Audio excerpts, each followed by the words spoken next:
اچھی بات ہے، بہت اچھی بات ہے۔ ہم لوگ بھی بچپن میں قادیان میں درسوں پہ ضرور جایا کرتے تھے، اگرچہ سمجھ آئے نہ آئے مگر رواج تھا، سب بچوں کو لے جاتے تھے، اور درس کبھی آدھا ختم ہو کے بھی اس سے پہلے ہی سب بچے لیٹے ہوتے تھے ادھر ادھر سوئے ہوئے۔ مگر یہ بھی برکت والی چیز ہے، وہ اس سے پھر جاری رہتا ہے وہ تعلق ہمیشہ۔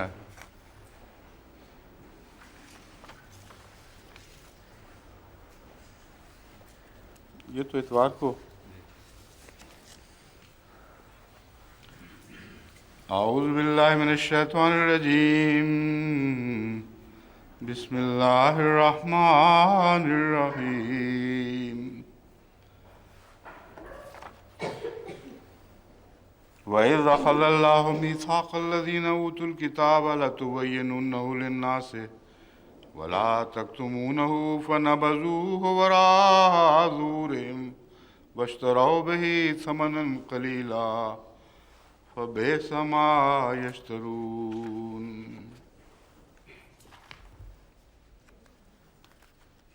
آل عمران آیت 188۔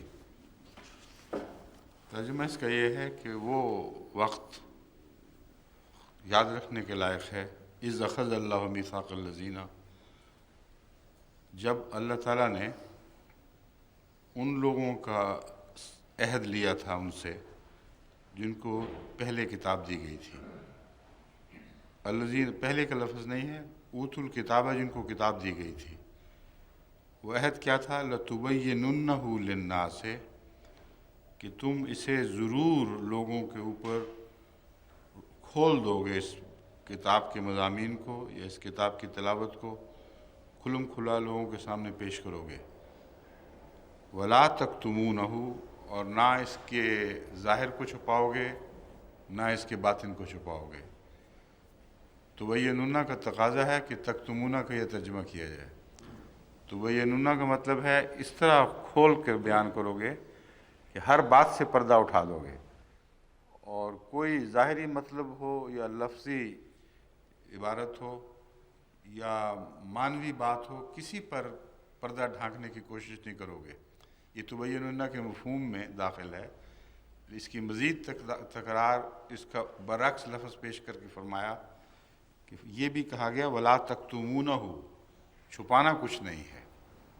فنبذوہ وراء ظہورہم، انہوں نے اس عہد کو اچھال کے اپنے پیٹھوں کے پیچھے پھینک دیا۔ واشتروا بہ ثمنا قلیلا، اور اس کے بدلے معمولی قیمت قبول کر لی۔ فبئس ما یشترون، تو جو کچھ بھی وہ لیتے ہیں اس کے بدلے وہ بہت ہی برا ہے۔ یہ ہے آیت جس کی زیادہ تر بحث میثاق کے لفظ کے گرد گھومتی ہے، اور دوسرے لغوی وہ الفاظ ہیں جن کی لغوی بحث بھی آتی ہے۔ تو حل لغات سے پہلے ہم شروع کرتے ہیں۔ میثاق لفظ کو تو پہلے بھی آپ بار بار سن چکے ہیں اور اس کی تشریح بھی ہو چکی ہے۔ پختہ عہد ایسا جو جس سے زیادہ پختہ عہد تصور میں نہیں آ سکتا، اس کے لیے لفظ میثاق بولا جاتا ہے، یعنی قطعی طور پر جو بائنڈنگ ہو جائے دونوں فریق کے اوپر، اس سے ٹلنے کی، اس سے انحراف کی کوئی گنجائش باقی نہ رہے۔ وثاق لفظاً بندھن کو کہتے ہیں، اور وثقہ نہایت مضبوط چیز کو۔ موثقن عہد یا بندھن، موثق کا لفظ بھی آتا ہے، میثاق کا لفظ بھی آتا ہے۔ واثقہ کا مطلب ہے کسی سے عہد و پیمان کیا۔ اوثقہ مضبوط رشتہ باندھا۔ یہ غریب القرآن نے مختلف اس کی روایت پیش کیے ہیں معانی۔ وثق الشیء وثاقۃ صار وثیقاً اے محکماً، کہ کسی سے چیز سے وثق الشیء وثاقۃ، وثاقۃ میں مزید معنی کی شدت پائی جاتی ہے۔ جب اس کے انفینیٹیو کو دہرایا جائے، مصدر کو دوبارہ بیان کیا جائے، تو اس صورت میں معنوں میں مزید شدت پیدا ہو جاتی ہے کہ اس نے عہد کو بہت محکم کر دیا ایسا کہ وہ پھر ٹوٹ نہ سکے۔ اردن وسیقتن اس زمین کو کہتے ہیں جس پر بہت جھاڑ ہوں اور تھک فولیج ہو، تو جیسے افریقہ میں بش ہوتی ہے اس کے لیے وسیقہ لفظ استعمال ہوگا کہ جس میں داخل نہ ہو سکے انسان یا داخل ہونا مشکل ہو، یعنی بہت اچھی طرح گاڑھا جنگل ہو۔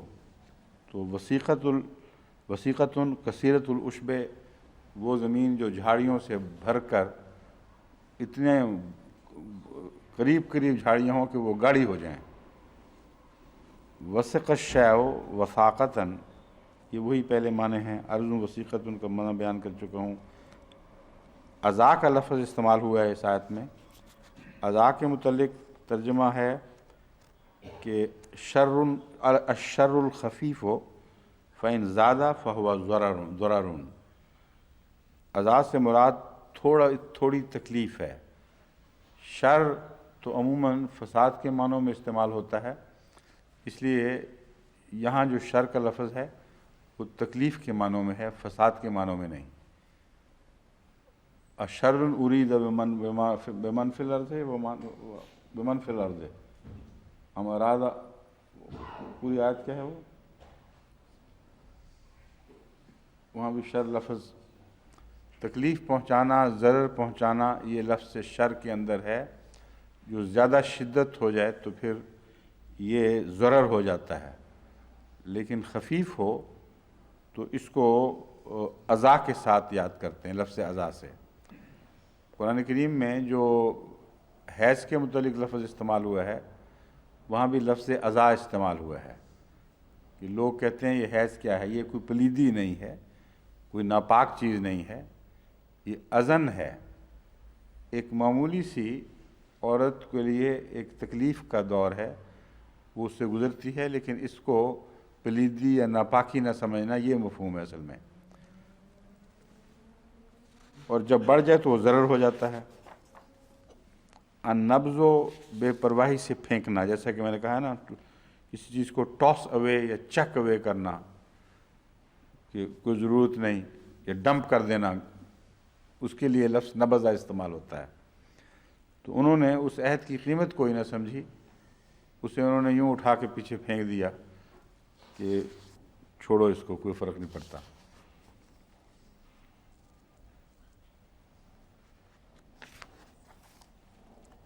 نبذہ کا طرح و رما بہی، وہی ٹاسنگ یا اس کو چیکنگ اوے، یہی عربی میں معنی اس کے دیے گئے ہیں، دوبارہ اور کسی چیز کی ضرورت نہیں۔ کہتے ہیں نبذہ کا معنی عہد توڑنا ہے، دراصل صرف توڑنا نہیں بلکہ تحقیر کے ساتھ، تخفیف کے ساتھ، اس پر سے اعتماد اٹھ جائے کہ کوئی اس کا فرق پڑے گا، اور بیکار اور بے معنی چیز سمجھ کے اس کو اٹھا کے پھینک دیا جائے، یہ معنی اس میں پائے جاتے ہیں نبذہ۔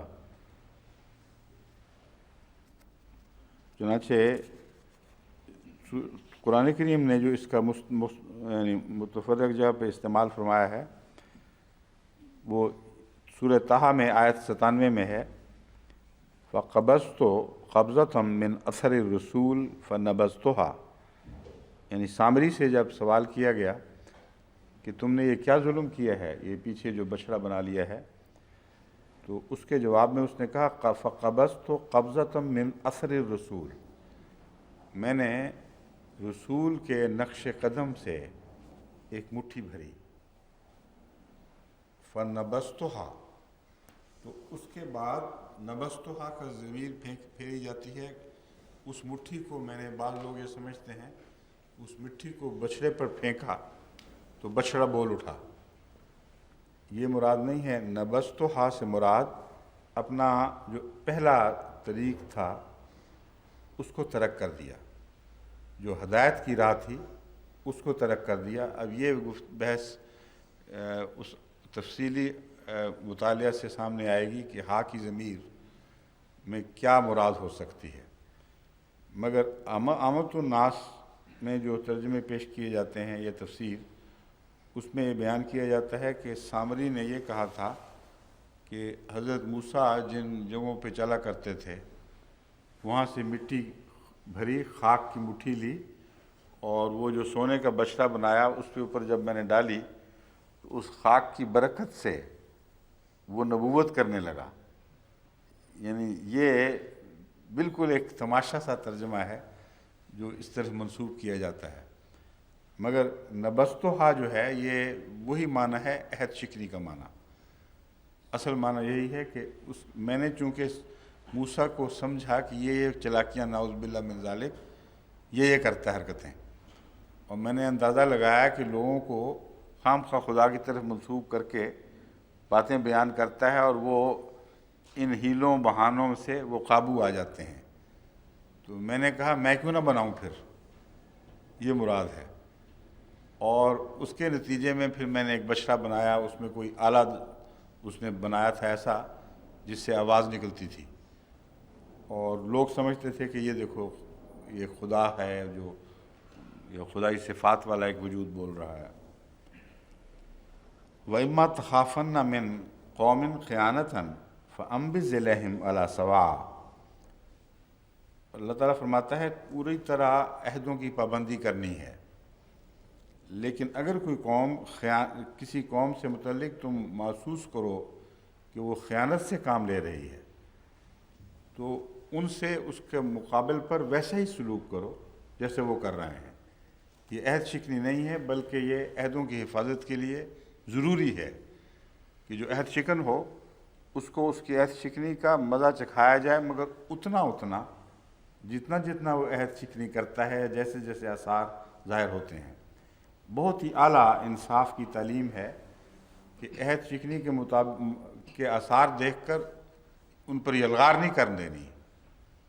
علی سوا بہت ہی خوبصورت ایک انصاف کی اعلیٰ درجے کی تعلیم ہے کہ جتنا بھی تم ان سے عہد شکنی کے آثار پاؤ، ان کے اندر عہد شکنی کے آثار پاؤ، اسی حد تک ان سے ویسا سلوک کرو تاکہ ان کو معلوم ہو کہ عہد شکنی کے نتیجے میں یہ تکلیفیں پہنچتی ہیں.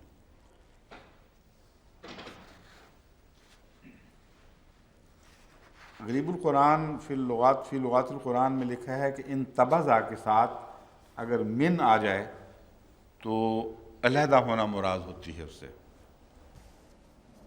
سمنن کی بحث ہے، یہ بھی پہلے بارہا گزر چکی ہے، لفظ گزر چکا ہے، اس پہ مزید گفتگو کی ضرورت نہیں. کسی قسم کا زر نقد ہو یا متبادلہ یا بارٹر، اس کے لیے لفظ سمن استعمال ہوتا ہے. ویلیو کے لیے بھی لفظ سمن استعمال کر سکتے ہیں، اور پرائس کے معنوں میں بھی لفظ سمن استعمال کر سکتے ہیں، یعنی قیمت اور قدر اور قیمت.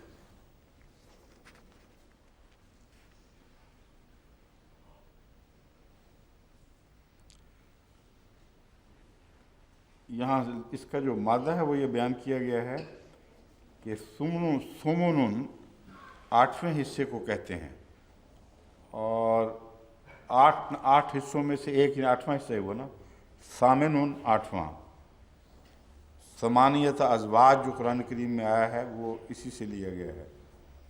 ثمانیت ایام حسومن یہ قرآن کریم میں آیت آئی ہے کہ 8 دن برابر وہ ہلاک کرنے والی آندھی ان پر چلتی رہی. اس کی وجہ سمجھ نہیں آئی کہ اس کو کیوں چھیڑا گیا، مگر یوں ہی زائد گفتگو ہے. ایک ثمانیہ کے ساتھ اس لفظ سمن کا کوئی تعلق نہیں ہے، وہ مادہ وہی ہوگا، مگر ان معنوں میں جن میں قرآن کریم نے لفظ سمن استعمال کیا ہے یا تجارت میں جو جاری ہے اس کا 8ویں سے کوئی دور کا بھی تعلق نہیں.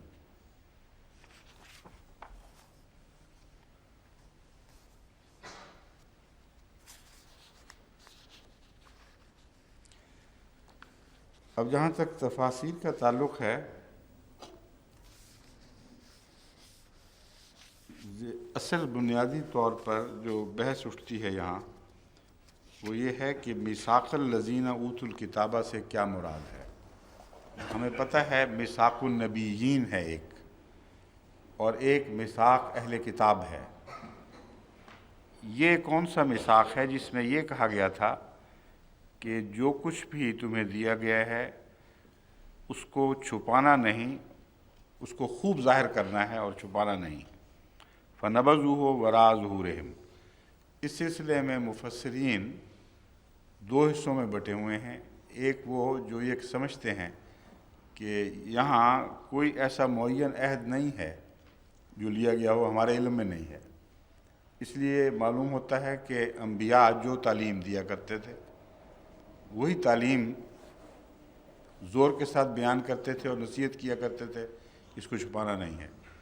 تو عمومی تاکید جو انبیاء اپنے وقت کے لوگوں کو دیا کرتے تھے اس طرف اشارہ ہے، کوئی معین میثاق ہمیں اس مضمون کا بائبل میں نہیں ملتا۔ بعض کہتے ہیں کہ یہاں میثاق کا لفظ ہے، اس لیے لازماً میثاق چونکہ معمولی عہد نہیں ہے، عام نصیحت نہیں کہا جا سکتا کہ عام نصیحت تھی جو لوگوں کو کی جاتی تھی۔ اس سے تو قرآن کریم کی شان میں ایک حرف آئے گا کہ لفظ میثاق استعمال کیا اور مراد عام نصیحت لے لی، تو میثاق تو ضروری ہے۔ وہ کہاں سے ڈھونڈیں؟ انہوں نے یہ اپنی طرف سے دلوں کو مطمئن کیا یہ کہہ کر کہ اس سے وہ عہد مراد ہے جس میں آن حضرت صلی اللہ علیہ وآلہ وسلم کی پیشگوئیاں ہیں، اور وہ تاکیدی عہد تھا کہ جب وہ آئے گا تو ضرور اس کی تائید کرنی ہے۔ گویا میثاق النبیین بحوالہ حضرت محمد مصطفیٰ صلی اللہ علیہ وآلہ وسلم، جس میں خصوصیت سے آپ کے آنے کی پیشگوئی تھی، یہ میثاق ہے۔ اور تو اس صورت میں وہ کہتے ہیں کہ تبیننہ میں ہو کی ضمیر آن حضرت صلی اللہ علیہ وآلہ وسلم کی طرف بھی جائے گی، اگرچہ کتاب کی وساطت سے جائے گی۔ اور یہ بھی ایک اہم مسئلہ ہے کہ بعض دفعہ ایک مفہوم دو منازل رکھتا ہے، ایک میں آپ داخل ہوتے ہیں اور پھر اگلے کی خبر خود دے دیتا ہے۔ مثلا اسمہ احمد کی پیشگوئی ہے، اس میں اول مصداق حضرت محمد رسول اللہ صلی اللہ علیہ وسلم ہے، مگر چونکہ آپ کی وہ شان مراد ہے جس نے آخرین میں ظاہر ہونا تھا، اس لیے رسول اللہ صلی اللہ علیہ وسلم کی وساطت سے آپ کے اس مظہر تک بات پہنچتی ہے جس نے آخرین میں آنا تھا، اور وہ بھی براہ راست مخاطب ہو جاتا ہے۔ تو بالکل یہی مسلک اس آیت سے متعلق مفسرین نے لیا ہے کہ اگرچہ کتاب کی طرف ہی ضمیر جائے گی، کیونکہ رسول اللہ صلی اللہ علیہ وسلم کا اس سے پہلے ذکر نہیں ہے، تو مراد یہ ہوگی کہ کتاب کے حوالے سے محمد رسول اللہ کے متعلق جو عہد تھا وہ مراد ہوگی۔ یہ ایک استنباط ہے، اور بعض نے اس استنباط کے بغیر بھی یہ مسلک پیش کیا ہے کہ مراد یہاں قرآن ہے، حالانکہ قرآن یہاں مراد ہو ہی نہیں سکتا۔ قرآن کریم کی بجائے اپنے عہد کو جو وہ پیچھے پھینکا کرتے تھے وہ ظاہر بات ہے، ایک لمبا تاریخی کردار ہے ان کا، جو عہد لینے کے دن سے شروع ہو کر قرآن کے نزول تک جاری ہے، اور اس کردار کے اوپر اللہ تعالیٰ کی طرف سے سختی سے پکڑ ہے کہ تم ایک ظالمانہ کارروائی کرتے رہے ہو، اس کی سزا تمہیں ملے گی۔ تو اس کردار کے حوالے سے رسول اللہ صلی اللہ علیہ وآلہ وسلم کا براہ راست ترجمہ کرنا اشکال پیدا کر دے گا، کیونکہ حوالہ تو تاریخی ہے۔ ہمیشہ تم نے اس عہد کو اپنی پیٹھوں کے پیچھے پھینکا، اگر رسول اللہ صلی اللہ علیہ وسلم مراد ہوں تو وہ تو اب جب قرآن نازل ہوا ہے اور آج کے یہود جو مخاطب ہیں وہ اس ظلم کے مرتکب ہوئے ہیں، اس لیے سابقہ میں ان کو ملزم قرار دینا کہ اس عہد کو تم ہمیشہ پیٹھ کے پیچھے پھینک دیتے تھے اور رسول اللہ صلی اللہ علیہ وسلم کا نعوذ باللہ من ذالک پہلے ہی انکار کیا کرتے تھے، یہ قرآن کی طرف بات منسوب نہیں ہو سکتی۔ اس لیے لازماً کوئی عہد موجود ہے جس عہد کا قرآن کریم نے ذکر فرمایا ہے۔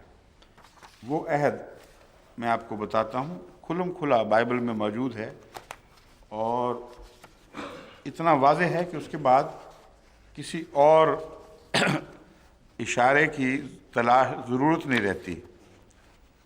اور یہ عہد حضرت موسیٰ کے ساتھ حضرت موسیٰ نے اپنی قوم سے لیا تھا، جو سلسلہ بسلسلہ آگے چلا ہے۔ 3 جگہ اس میثاق کا ذکر ملتا ہے۔ جو سب سے اہم اور واضح میثاق کا ہے وہ یہ ہے، اس کا حوالہ استثناء باب 6 آیت 4 تا 18 ہے۔ سن اے اسرائیل، خداوند ہمارا خدا ایک ہی خداوند ہے، تو اپنے سارے دل اور اپنی ساری جان اور اپنی ساری طاقت سے خداوند اپنے خدا سے محبت رکھ، اور یہ باتیں جن کا حکم آج میں تجھے دیتا ہوں تیرے دل پر نقش رہیں، اور تو ان کو اپنی اولاد کے ذہن نشین کرنا۔ یعنی یہ عہد ایسا ہے جس کو تمہیں تبیننہ والا مضمون ہے، بہت کھلا کھلا یہاں بیان ہوا ہے کہ آئندہ جو تمہاری نسلیں آئیں گی تم ان کو دیتے چلے جاؤ، ان سے عہد لیتے چلے جاؤ کہ ضرور تم ان کو کھول کے بتاؤ کہ یہ ہم نے اپنے خدا سے عہد باندھا ہوا ہے، اس کو ظاہر کرنا ہے۔ یہ ہے وہ مضمون جو قرآن کریم نے بیان فرمایا ہے۔ اور گھر بیٹھے اور راہ چلتے اور لیٹتے اور اٹھتے وقت ان کا ذکر کیا کرنا۔ تو تبیننہ کی اس سے بڑھ کر گواہی کیا مل سکتی ہے کہ جو جیسا کہ قرآن کریم نے نقشہ کھینچا تھا بین ہی اسی طرح یہ عہد بائبل میں موجود ہے۔ پھر فرمایا ہے، اور تو نشان کے طور پر ان کو اپنے ہاتھ پر باندھنا، اور وہ تیری پیشانی پر ٹیکوں کی مانند ہو۔ تبیننہ کے مضمون کو دیکھیں کہاں سے کہاں تک کھول کر بیان فرمایا گیا ہے بائبل میں، اور قرآن نے جو لفظ استعمال کیا ہے یہ بین ہی اس پر صادق آتا ہے، بلکہ اپنے تمام تر معانی کے ساتھ اس پر صادق آتا ہے۔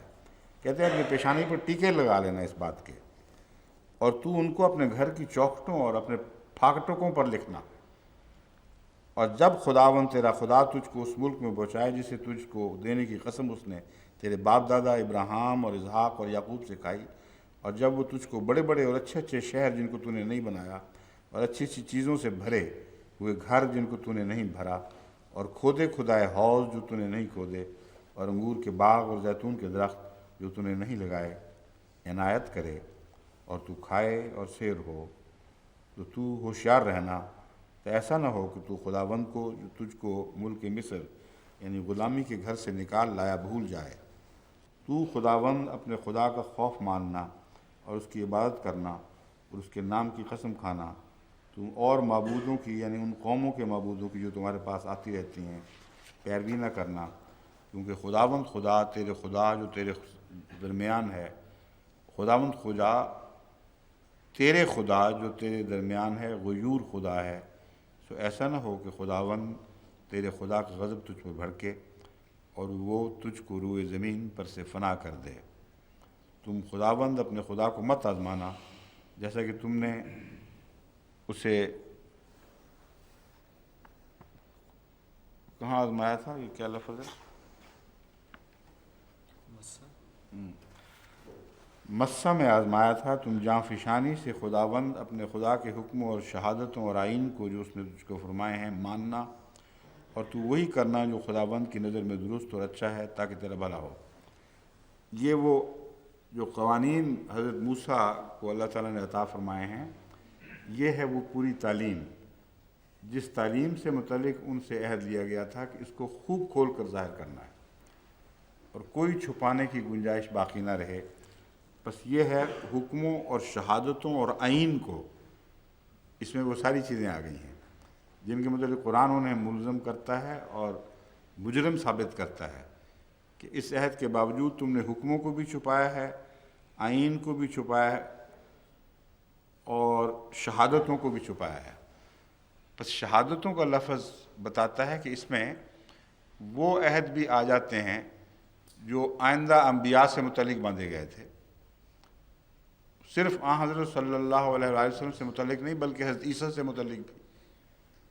حضرت عیسیٰ کا بھی ذکر ملتا ہے بائبل میں، ان کے متعلق بھی وہ پابند بنائے گئے تھے۔ بس جب ایک شہادت کو چھپا لیا اور اس عہد چکنی کے مرتکب ہو گئے تو حضرت صلی اللہ علیہ وآلہ وسلم کے زمانے میں انہی لوگوں نے ویسے ہی کردار دکھانا تھا۔ تو یہ تاریخی جرائم ہیں جن کا ذکر اس آیت میں ملتا ہے، اور عہد یقینی طور پر بین ہی قرآن کے مطابق استثناء باب 6 آیات 4 تا 18 میں مذکور ہے۔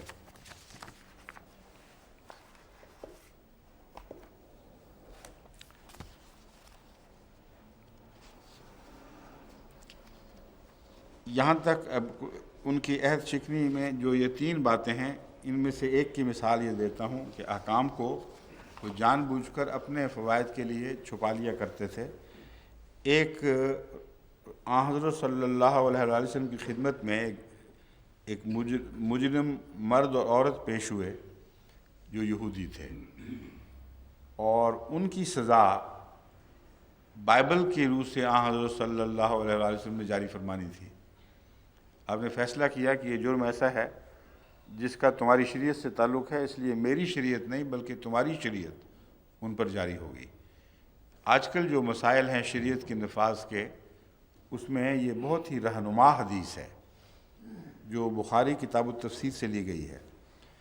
جب ان سے سزا کا پوچھا گیا کہ بتاؤ، تم خود ہی بتاؤ کہ تمہاری کتاب میں کیا سزا لکھی ہوئی ہے، تو انہوں نے جھوٹ بولا، کیونکہ وہ جو ان کے مذہبی رہنما تھے جو لے کے آئے تھے مجرموں کے ساتھ، وہ ان کی رعایت کرنا چاہتے تھے، ان سے فائدے حاصل کر چکے تھے۔ تو اس پر انہوں نے کہا کہ یہ بس منہ کالا کرو، تھپڑ مار دو، بس ٹھیک ہے، کافی ہو گئی۔ تو اس پر اللہ تعالیٰ رسول اللہ علیہ وسلم کو تو اس حال پر نہیں چھوڑ سکتا تھا، کیونکہ آپ نے فیصلہ دینا تھا، اللہ نے رہنمائی فرمانی تھی۔ وہاں اس وقت عبداللہ بن سلام کی متعلق آتا ہے، غالباً وہی ہیں،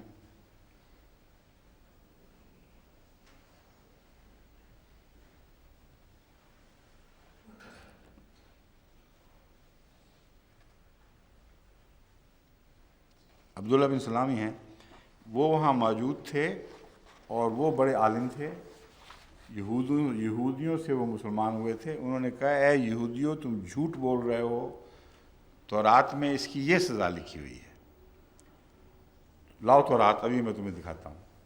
تورات لائی گئی تو جہاں رجم کی یعنی سنسار کرنے کی سزا کا ذکر تھا، اس پر انہوں نے ہاتھ رکھ لیا اور ارد گرد سے پڑھ لیا ہے۔ تو انہوں نے کہا، یہ ہاتھ اٹھاؤ۔ ہاتھ اٹھایا تو اندر سے وہ نیچے سے آیت نکل آئی۔ تب رسول اللہ صلی اللہ علیہ وسلم نے فرمایا کہ تم اپنی شریعت کے مطابق پرکھے جاؤ گے اور تمہارا معاملہ اس کے مطابق کیا جائے گا، اس لیے یہ سزا جاری کی جائے۔ یہ بخاری کا حوالہ ہے۔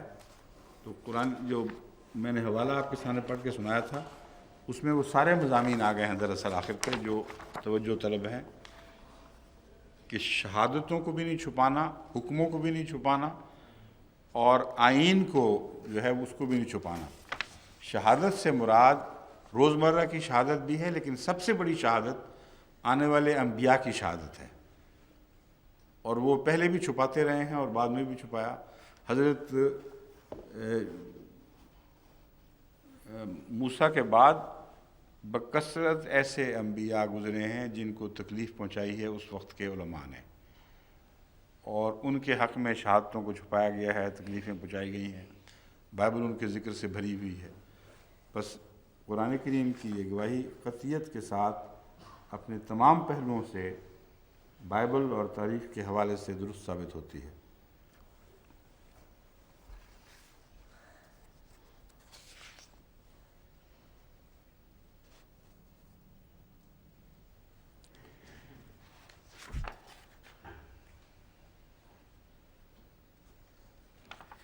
ایک یہ بحث اٹھائی گئی ہے کہ اس کا پہلی آیت سے تعلق کیا ہے۔ تو حضرت امام رازی نے جو تعلق بیان کیا ہے وہ یہ ہے کہ اس سے پہلے ان کی ظاہری ایذا رسانی کا ذکر پہلے گزر چکا ہے، اور اب وہ روحانی طور پر ایذا رسانی کرتے تھے، اس لیے اس آیت کا پہلے مضمون سے یہ تعلق ہے کہ یہود جو جسمانی طور پر مسلمانوں کو تکلیف پہنچانے میں سازشیں کرتے اور ان کے دشمنوں کا ساتھ دیا کرتے تھے، یہ بھی ان کی ایک عہد شکنی تھی۔ یہ امام راضی تو نہیں لکھا، مگر واقعہ یہ ہے کہ یہ عہد شکنی ہی تھی، کیونکہ رسول کریم صلی اللہ علیہ وسلم سے میثاق مدینہ میں یہ طے پا چکا تھا کہ کوئی حملہ آور ایسا نہیں ہوگا جو مدینے پر حملہ آور ہو اور اس میں اہل مدینہ حضرت محمد رسول اللہ صلی اللہ علیہ وسلم کے خلاف کسی طرح بھی ان کی مدد کرے۔ تو چونکہ ہر خطرناک موقع پر یہود نے اس عہد کو بار بار توڑا، تو پس یہ جسمانی ایذا رسانی بھی ایک عہد شکنی ہی تھی۔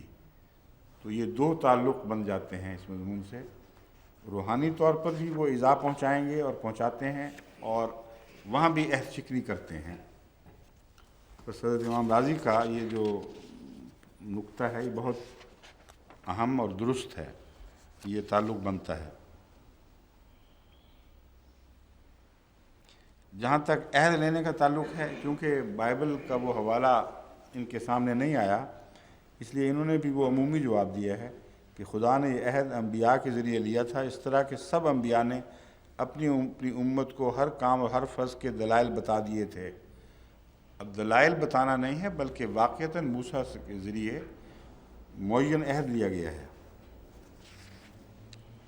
حافظ ابن کثیر کہتے ہیں کہ اہل کتاب سے عہد لیا سے مراد یہ ہے کہ وہ حضرت صلی اللہ علیہ وسلم پر ایمان لائیں گے اور لوگوں میں ان کا چرچا کریں گے۔ تو اگر یہ معنی لیا جائے تو میں پہلے بھی ذکر کر چکا ہوں کہ اس کا تعلق تو تاریخی حوالے سے نہیں ہے، کوئی ان کی تاریخ سے نہیں ہے، بلکہ اس زمانے میں جو واقعات رونما ہو رہے تھے اس سے ہے۔ لیکن قرآن کی آیت تو محض اس کا ذکر نہیں کرتی، ایک پرانی جاری بد عادت کا ذکر فرما رہی ہے یہ آیت، جو ان کو بار بار مجرم ثابت کرتی ہے۔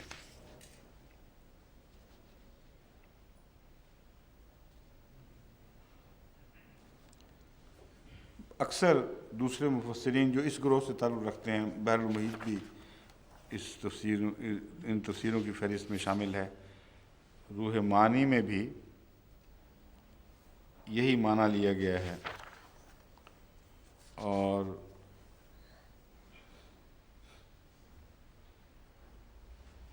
جامع البیان تفسیر میں یہ سارے موقف بیان کر دیے ہیں کہ بعض کا یہ خیال ہے، بعض کا یہ خیال ہے، بعض نے کہا یہ صرف یہود کے بارے میں تھی، اور بعض نے کہا یہ دین کے علماء کے بارے میں تھی، اور بعض نے کہا کہ تمام قوم کے لیے تھی۔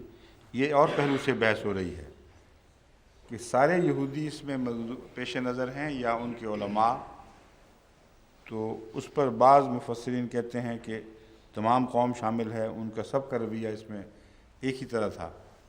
اصل بات یہ ہے کہ ذکر چلتا ہے علماء کا، اور قوم جب ان کے غلط رویے کو قبول کر لیتی ہے اور ان کے کہنے پر جرائم میں مبتلا ہوتی ہے تو ان کے فیصلے پر سود کر دیا کرتی ہے، گویا کہ ان کے فیصلوں کو قبول کرنے کے نتیجے میں ان کی معیت بن جاتی ہے، اس لحاظ سے وہ مجرم ہوتی ہے۔ لیکن اول مجرم مذہبی قوموں میں فساد کے ذمہ دار وہ علماء ہوتے ہیں جو جان بوجھ کر دین کا علم رکھنے کے باوجود اپنی منفعتوں کی خاطر اس کے غلط ترجمے کرتے یا ان کے مضامین کو انسانوں سے چھپاتے ہیں۔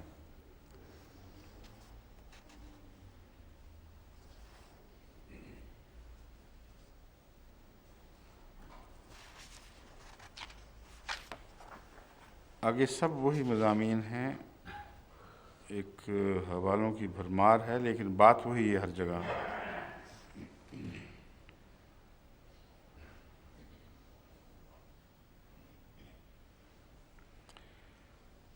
علامہ سیوطی نے اب عزا کی بحث میں یہ بھی ذکر کر دیا ہے کہ مسلمان عورتوں کے اوپر وہ اپنے اشعار میں غلیظ ناپاک حملے کیا کرتے تھے، ان کے کردار کشی کرتے تھے، یہ بھی عزا ہے، مگر یہ تو خباثت کی بڑی ہی شکل ہے، اسے عزا نہیں کہا جا سکتا، کیونکہ عزا تو تکلیف کی ابتدائی صورت کو کہتے ہیں، اور جب وہ بڑھ جاتی ہے تو اس کو ضرر کہا جاتا ہے۔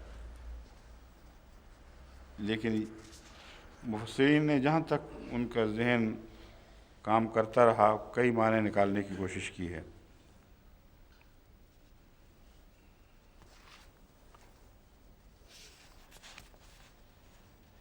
علامہ زمخشری کے نزدیک لتبیننہ میں ہو کی ضمیر کتاب کی طرف ہے، اور یہاں بھی یہ علامہ زمخشری میرے نزدیک بالکل صحیح مضمون کو پا گئے ہیں۔ وہ کتاب جو یہود کو دی گئی تھی، اس میں جو عہد تھا یا عہد کی مختلف صورتیں تھیں، وہ ان سب عہد کی ان مختلف صورتوں سے انحراف کرتے رہے اور عہد شکنی کے مرتکب ہوئے۔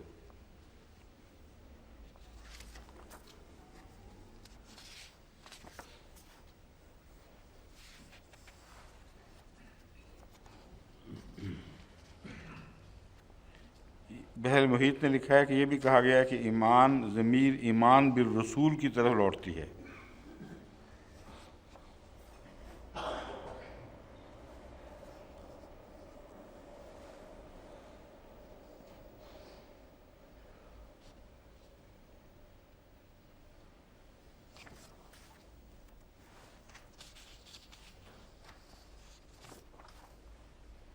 کوئی اور نئی بات ان تفاسیر میں جو حوالے میرے پاس ہیں، اگر آئی تو میں آپ کو بتا دوں گا، اس وقت تک تو نظر نہیں آ رہی۔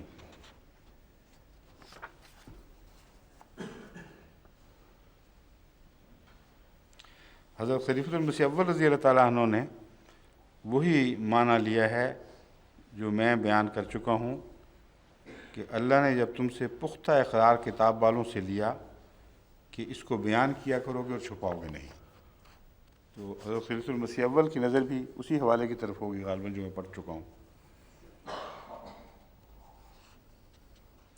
حضرت مسلم موعود نے بھی نبذہ میں ہو سے مراد عہد یا کتاب ہے، مگر حضرت مسلم موعود اس مضمون یہ نوٹس کی صورت میں ہے، پتہ نہیں کیوں یہ کیا مراد تھی، آپ نے اس کو عام لیا ہے، اس سے کوئی خاص نبی یا قوم مراد نہیں، بلکہ ہر نبی نے اپنی قوم سے یہ عہد لیا کہ وہ تعلیم کو پھیلائیں گے۔ یہ وہی مسلک ہے جو پہلے میں بعض حوالوں سے پیش کر چکا ہوں، مگر حضرت خلیفۃ المسیح اول کا جو موقف ہے وہ اس کے مطابق ہے، یا میرا موقف یوں کہنا چاہیے کہ عین اس کے مطابق ہے جو حضرت خلیفۃ المسیح اول کا موقف تھا، اور میں حوالہ دکھا چکا ہوں آپ کو۔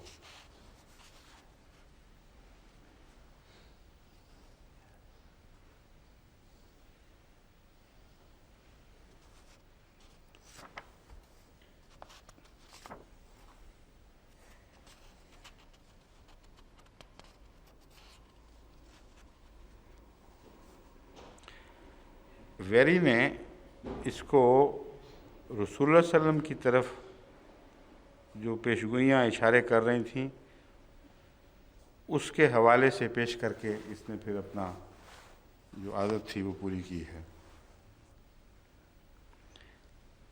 You shall surely publish it, that is, the prophecies concerning Muhammad contained in the Pentateuch.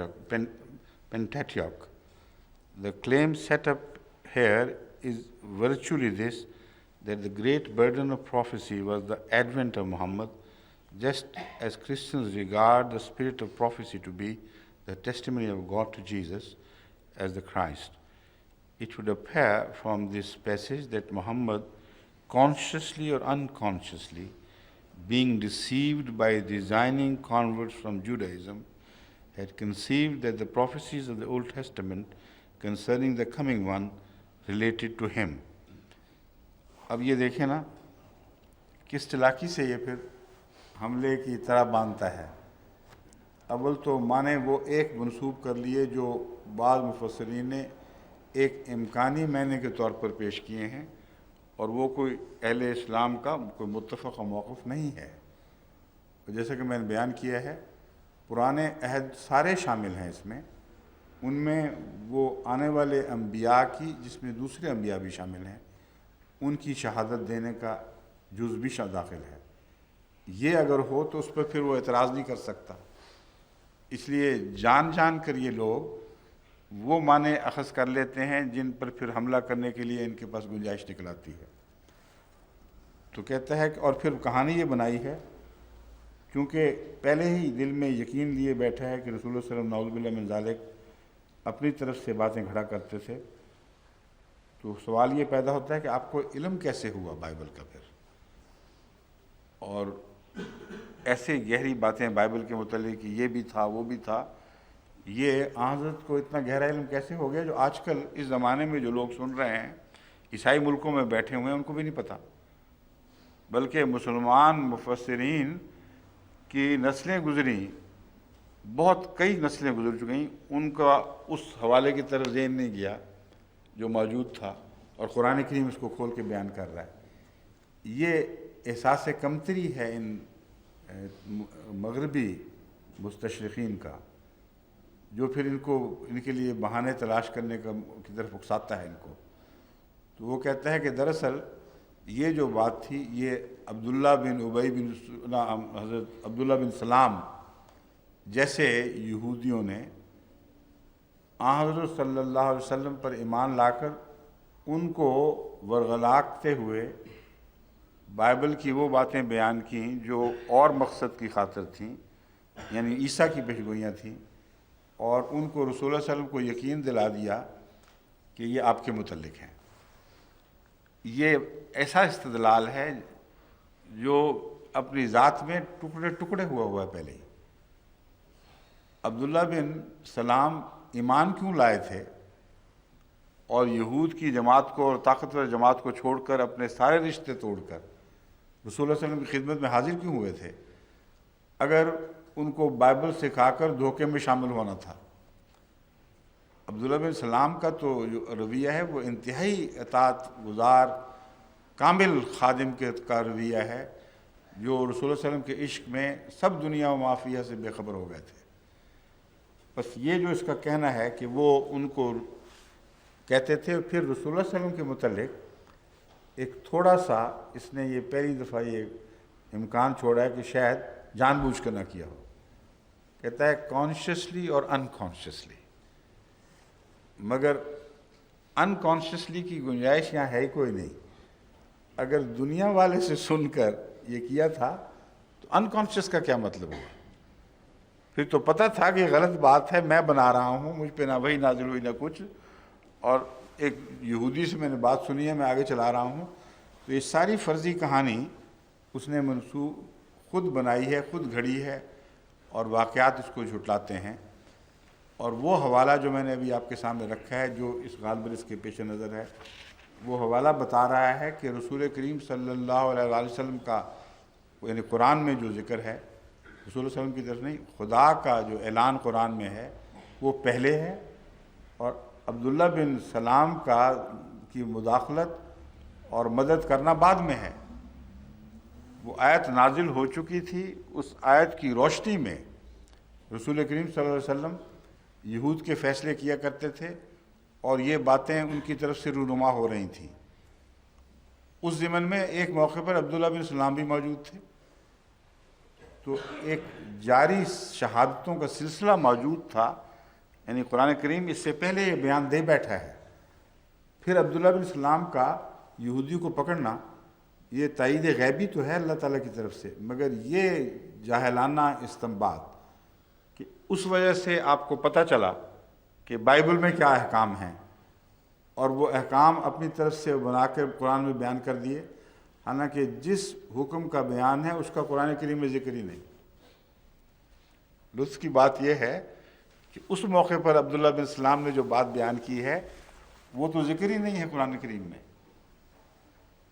اگر ذکر ہوتا تو رسول اللہ صلی اللہ علیہ وسلم خود ہی معلوم کر لیتے کہ تمہاری بائبل میں یہ لکھا ہوا ہے اس جرم کی سزا میں، اور نہ بعد میں ذکر ملتا ہے۔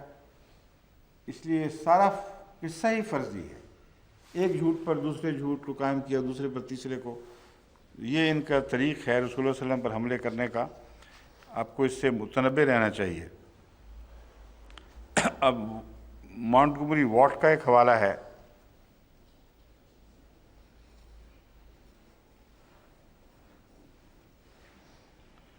اب اس نے بھی رسول اللہ صلی اللہ علیہ وسلم کی پروفیسیز کا ذکر کر کے اس تک آیت کو محدود کیا ہے، اور اس طرح اس آیت کی جو شان ہے ساری تاریخ بنی اسرائیل کی اور عہد کا علم، اس کو چھپانے کی کوشش کر رہے ہیں یہ.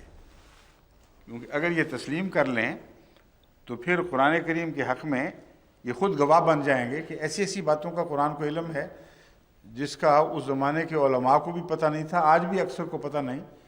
اور قرآن بڑے کھلم کھلے وہ حوالے دے رہا ہے کہ تمہارے اندر یہ بھی بات تھی، وہ بات بھی تھی، وہ بات بھی تھی.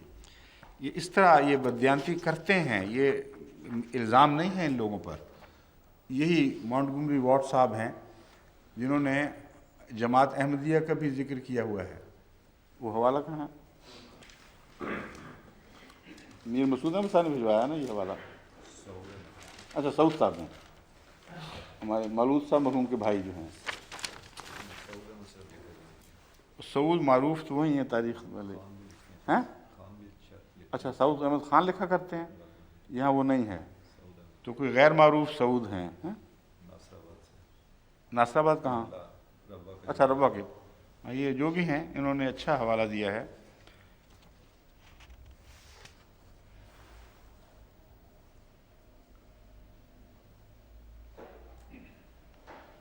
میں نے ذکر کیا تھا حضرت عثمان نے بہت احسان کیا کہ وہ جو اصل رائج قرآن کریم کی قرأت تھی جس پر گواہ موجود تھے کہ آن حضرت صلی اللہ علیہ وآلہ وسلم سے ہم نے یہی قرأت سنی ہے، اس قرأت کو اخذ کر لیا. اور دوسری قرأتیں جو ارد گرد مختلف قبائل کے تلفظ کی تبدیلی کی وجہ سے رائج تھیں، اگرچہ اصل آیت وہی تھی، ان قرأتوں کو ثانوی حیثیت دی، اگرچہ ان کا انکار نہیں کیا کہ موجود ہیں، مگر قرآن کے اصل متن سے میں ان کو نہیں داخل فرمایا. یہ ایک بہت عظیم خدمت تھی قرآن کریم کی جو اللہ تعالیٰ کی خاص توفیق کے بغیر کسی کو نصیب ہو ہی نہیں سکتی. تو حافظون جو ہیں قرآن کے لیے خدا نے پیدا کیے ہیں، ان میں حضرت عثمان کا ایک مقام ہے. اس موقف سے یہ چڑھتے ہیں لوگ، اور جماعت احمدیہ کے اس موقف کا ذکر کرنے پر یہ مجبور ہے، لیکن ایسے رنگ میں کہ کوئی اس کو قبول ہی نہ کرے اور پھر غلط بات بھی منسوب کرتا ہے. ہم جماعت احمدیہ نے کہیں بھی ان روایات کو کالعدم قرار نہیں دیا، بلکہ حضرت مسیح موعود علیہ الصلوۃ والسلام نے بعض دفعہ، جیسا کہ میں نے موقف بیان کیا تھا، قرآن کریم میں موجود قرأت کی تائید میں، ان معنوں کی تائید میں جو مسیح موعود علیہ السلام نے لیے ہیں، ان قرأتوں کو پیش فرمایا ہے جو دوسری شکل میں ملتی ہیں. تو بنیادی اصول یہی ہے کہ قرآن کریم میں جو آیات موجود ہیں یہی اصل ہیں. وہ قرأتیں جو تلفظ کے اختلاف رکھتی ہیں وہ ان عرب قبائل سے کے تلفظ سے تعلق رکھتی ہیں، لیکن معنوں کے لحاظ سے ان میں کوئی فرق نہیں. ایک یہ موقف ہے. دوسرا موقف یہ ہے کہ وہ قرأتیں جو مختلف مضامین کی طرف اشارے کر رہی ہیں بظاہر، ان میں سے وہی قرأتیں قابل قبول ہیں جو قرآن کریم کے اندر موجود قرأت کی مخالفت نہیں کرتی، ان سے ہٹ کر معنی پیش نہیں کرتی، بلکہ ان کے بطون کی طرف اشارے کر رہی ہیں کہ اسی قرأت کے اندر یہ امکانی معنی بھی داخل ہیں، وہ امکانی معنی. یہ ہے جماعت کا موقف. اب یہ صاحب کہتے ہیں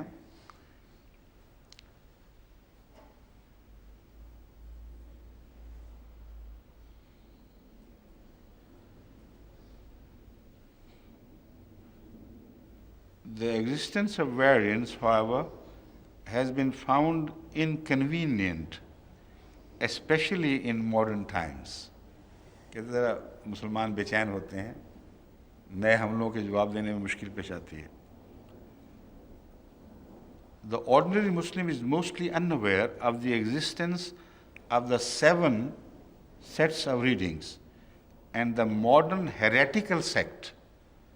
کہتا ہے جو مرتد فرقہ ہے نا اسلام کا، احمدیہ جماعت، کہتا ہے یہ ہیں جو ہمارے لیے مصیبت بنے ہوئے ہیں. کہتا ہے the modern heretical sect of the Ahmadiyya appears to deny it in the interests of propaganda, even the existence of the pre-Uthmanic variants. بالکل جھوٹ ہے. پروپیگنڈا کی خاطر مراد ہے کہ وہ اس لیے کرتے ہیں کہ ان کو پتہ ہے کہ اسلام کی اشاعت میں یہی موقف ہے جو جماعت کا جو کام آئے گا، اس کی حقانیت، اس کی طاقت کو تسلیم کر گیا ہے یہ، کہ یہی وہ موقف ہے جو اسلام کے پروپیگنڈا میں مفید ہو سکتا ہے۔ یہاں تک تو درست ہے، لیکن یہ کہنا غلط ہے کہ جماعت احمدیہ نے نئی بات ایسی گھڑی ہے جس کا حقائق سے کوئی تعلق نہیں ہے، اور اس سے پہلے ان کے وجود سے ہی انکار کر رہی ہے۔ بالکل جھوٹ ہے۔ تو بعض لوگ جو مستشرقین سے مروب ہوتے ہیں، یہاں کی یونیورسٹیوں میں پڑھ کے جاتے ہیں، وہ سمجھتے ہیں جو بھی بات کرتے ہیں کلام الہی ہے۔ یہ عمداً بات کو مروڑ سکتے ہیں، جھوٹ منسوب کر سکتے ہیں۔ میں نے مطالعہ موازنہ مذاہب میں پہلی دفعہ یہ بات معلوم کی تھی کہ یہ جب دوسرے مذاہب کی بات کرتے ہیں تو قابل اعتبار نہیں ہے، کیونکہ اس سے مجھے پتہ چلا کہ اسلام پر اور احمدیت پر جب انہوں نے لکھا تو بعض معاملوں میں واضح طور پر ہمارے عقیدے کے خلاف ہماری طرف بات منسوب کر رہے ہیں۔ تو یہ حال اگر ہم سے ہوا ہے تو میں نے سوچا کہ اوروں سے بھی ہوا ہوگا۔ پھر جب بعض جگہ میں نے موازنے کیے تو پتہ چلا کہ وہ مذہب کے پیروکار جن کی طرف یہ ایک عقیدہ منسوب کرتے ہیں اس سے منکر ہیں، وہ کہتے ہیں بالکل نہیں، ہم یہ عقیدہ نہیں مانتے۔ تو اس لیے یہ ایک خام خواہ کا غلط اعتماد کہ بڑے بڑے علماء ہیں اور ضرور سچی بات کرتے ہوں گے، درست نہیں ہے۔ اپنے مطالب کی خاطر باتوں کو مروڑ سکتے ہیں، اور انہی لوگوں کی نسلیں ہیں جن کا ذکر قرآن کریم کی اس آیت میں ہو رہا ہے۔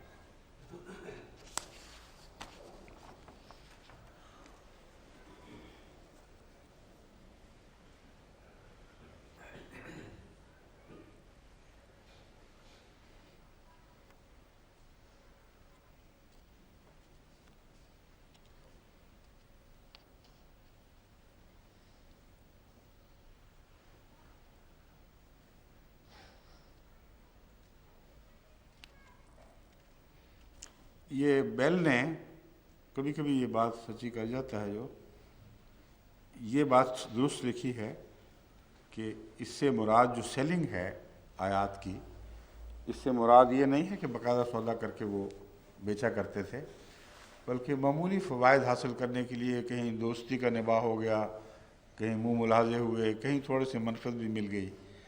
تو یہ ہے اصل بات جو قرآن کریم کہنا چاہتا ہے کہ یہود کو یہ عادت تھی۔ اب اگلی آیت، ٹھیک ہے نا، یہ اٹھا لیں۔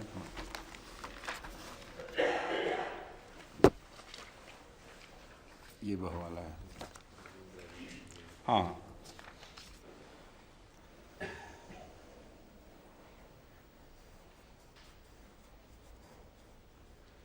میں نے بیان کیا تھا کہ جو عہد شکنی اور پیچھے پھینک دینے کا مضمون، یہ ہر تعلق میں جاری و ساری ایک یہود عادات کا سلسلہ ہے جو تاریخ میں گہرا دور تک پھیلا ہوا ہے، نہ کہ صرف حضرت صلی اللہ علیہ وسلم کا انکار۔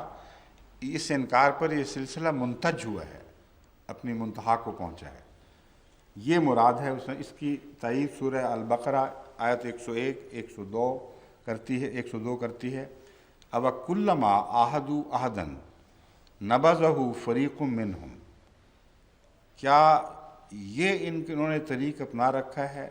یہ کیسا طریق ہے کہ جب کبھی بھی کوئی عہد باندھا ہمیشہ اس کو اپنی پیٹھوں کے پیچھے پھینک دیا۔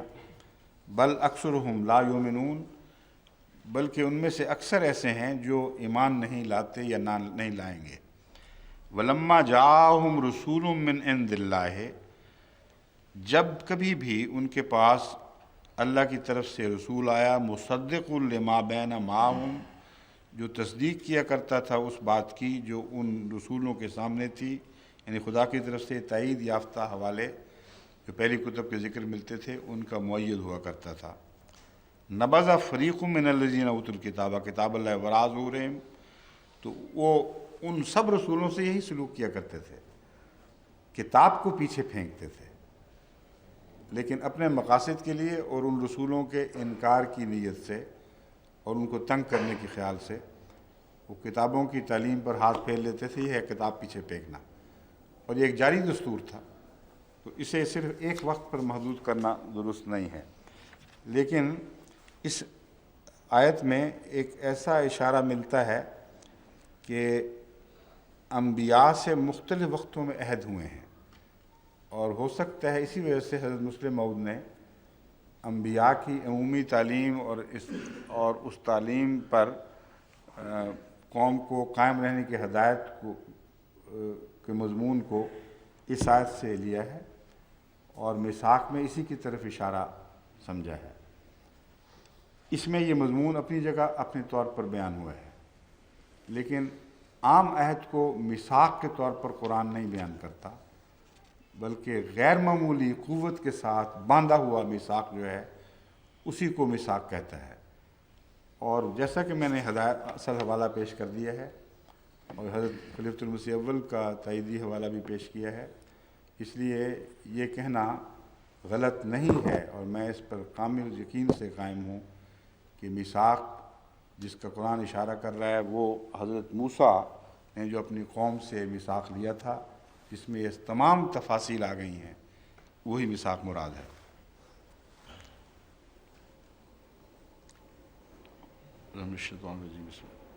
لا تحسبن الذين يفرحون بما آتوا ويحبون أن يحمدوا بما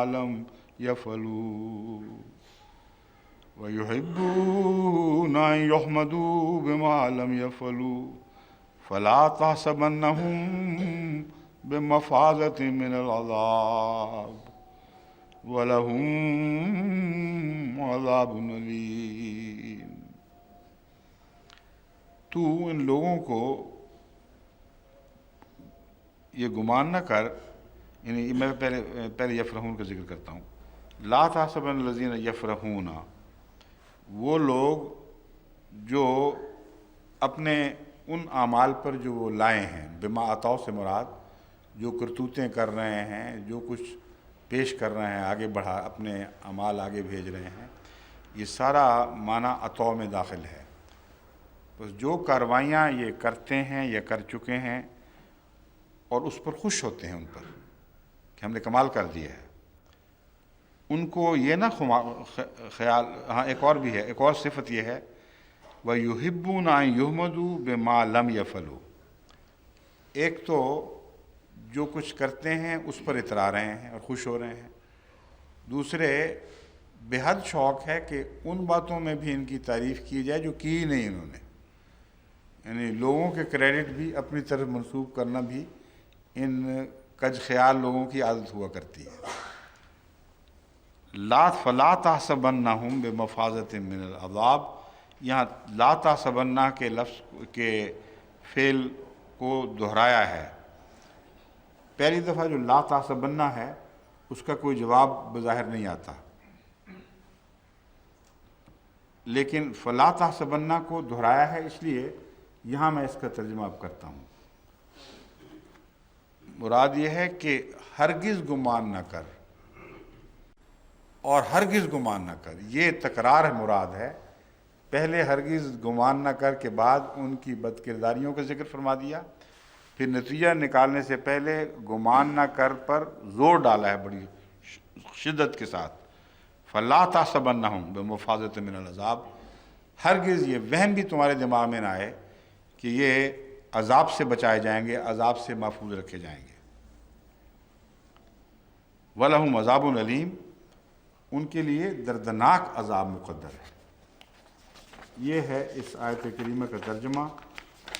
اب لغت کی طرف متوجہ ہوتے ہیں۔ یفرحون، فرح الرجل بالشیء ان شرح صدرہ باللذت لذت عاجلۃ، کسی فوری لذت سے کسی کا سینہ کشادہ ہو گیا، تو فرحت سے مراد انہوں نے فوری لذت کیا ہے، مگر قرآن کریم میں اس کے خلاف مضمون پایا جاتا ہے، کیونکہ لفظ فرح کو مومنوں کے حوالے سے خدا کی طرف سے عطا ہونے والی ایسی لذت کے میں بھی بیان فرمایا گیا ہے جو دائمی ہے، ایک واقعہ سے تعلق رکھتی لیکن ہمیشہ ہمیشہ کے لیے مسلمانوں کے دل ٹھنڈا کرنے والی۔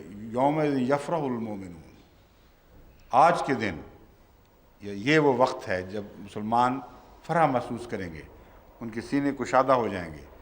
یہ کوئی عارضی اتفاقی فرح کی ذکر نہیں ہے، بلکہ مسلمانوں کو جب خدا تعالیٰ عظیم فتح عطا فرمائے گا غیروں پر، تو اس وقت ان کے سینے کشادہ ہو جائیں گے، اور وہ ایک دائمی خوشی کا وعدہ ہے جس کی طرف اشارہ فرمایا گیا ہے۔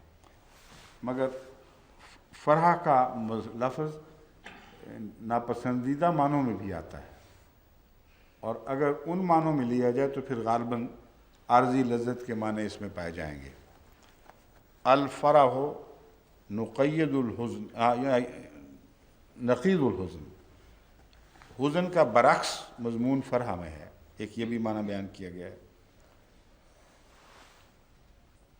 پھر میں نے جیسا کہ بیان کیا، غلط معنوں میں، ناپسندیدہ معنوں میں اللہ تعالیٰ فرماتا ہے انسان کے متعلق فرح فخور، چھوٹی چھوٹی باتوں پر خوش ہو کر اترانے لگتا ہے، فخر کرنے لگتا ہے۔ تو یہاں جو فرح ہے، یہاں وہ عارضی لذتوں کے اوپر ہی بے شمار چھلانگ لگا دینا، بہت بڑی چھلانگیں لگا دینا، اس طرف اشارہ ہے۔ ان اللہ لا یحب الفرحین، اللہ تعالیٰ فرحین کو پسند نہیں کرتا۔ حالانکہ دوسری جگہ مسلمانوں کے متعلق، مومنوں کے متعلق فرمایا ہے یفرحون، اور وہ پسندیدگی سے ذکر فرمایا ہے۔ تو فرحین میں وہی مضمون ہے، فرح فخور والا، جو چھوٹی چھوٹی باتوں پہ اترانے لگتے ہیں، اچھلنے لگتے ہیں، اپنی بساط سے بڑھ کر بغلیں بجانے، یعنی دعوے کر بیٹھتے ہیں۔ فَبِذَلِكَ فَلْيَفْرَحُوا بھی قرآن کریم میں آیا ہے، اور پھر آگے یہ آیت بھی انہوں نے دی ہے، یومئذ یفرح المؤمنون۔